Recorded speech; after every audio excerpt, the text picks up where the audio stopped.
This video is brought to you by togetherbudget.com. Welcome to this section of the masterclass, where we'll delve into the core principles and goals of the FIRE movement. So, let's start with the basics. What is FIRE? That's right. The FIRE movement stands for Financial Independence, Retire Early. It's a community that's all about achieving financial independence and retiring early, but what does that really mean? One of the core principles of FIRE is saving aggressively. What does that mean for our listeners? Saving aggressively means putting a significant portion of your income towards savings and investments, often 50% or more of your net income. It's not just about setting aside a small emergency fund, it's about building wealth over time. Another important aspect of FIRE is investing wisely. What are some common investment strategies used in the community?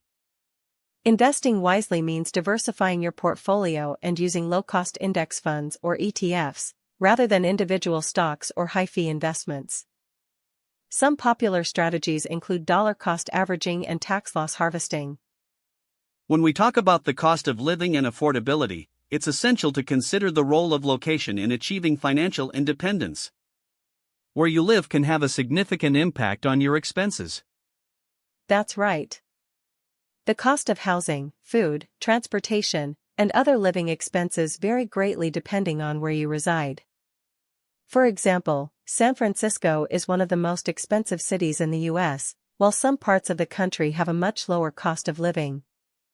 In addition to location, lifestyle choices also play a crucial role in achieving financial independence. This includes habits such as saving, investing, and spending wisely. That's so true. Many people struggle with overspending and not prioritizing their finances. It's essential to create a budget, track expenses, and make conscious choices about how we allocate our resources. It's also important to consider the concept of affordability versus cost. While something may be affordable in terms of price, it can still have a significant impact on our financial freedom if it doesn't align with our values or long-term goals. I love that distinction.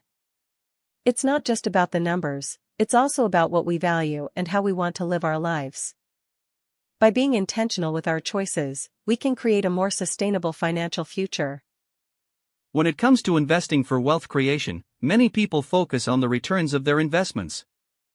However, it's equally important to minimize fees and taxes that can eat into your returns. That's a great point. Can you elaborate on how fees can impact our investments? Absolutely. Fees can be a significant drag on your portfolio, especially if you're investing in actively managed funds or individual stocks. Even a small 1% fee can add up over time. I see what you mean. What strategies would you recommend to minimize fees and maximize returns? Another important aspect of investing for wealth creation is tax optimization.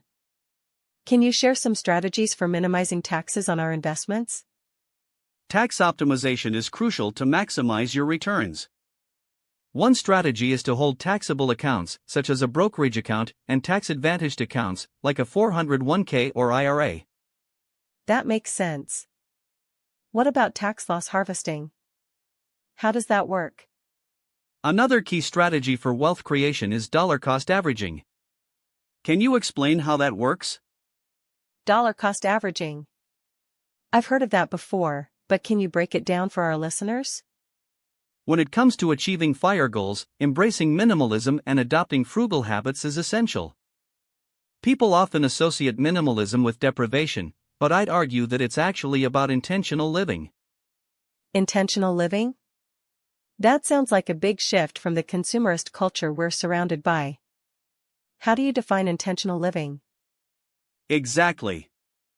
Intentional living means being mindful of your consumption habits and making choices that align with your values.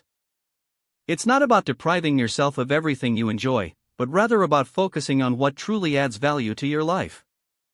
That makes sense. But how do people get started with adopting these frugal habits? Is there a specific strategy or mindset shift that needs to happen? I think it's essential to start with a mindset shift. People need to understand that saving money is not just about accumulating wealth, but also about freeing up time and energy for the things they truly care about. That's so true. And I think it's interesting that you bring up the idea of saving as a means of freedom. How does this relate to the concept of FIRE in general? When it comes to transitioning to early retirement, one of the biggest challenges people face is finding purpose and fulfillment. They may have spent years working towards a goal, only to find themselves wondering what to do with their newfound freedom. I completely understand what you're saying. It's like, you've been building up to this point for so long, but then suddenly, you're not sure what the next chapter looks like. What advice would you give to someone in that situation?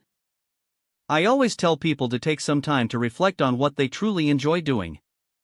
Whether it's traveling, learning a new skill, or spending time with loved ones, make sure you're prioritizing activities that bring you joy. That makes sense.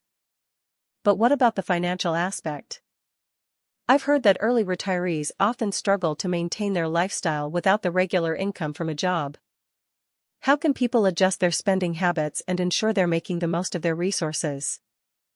One of the biggest misconceptions about early retirement is that it's all fun and games.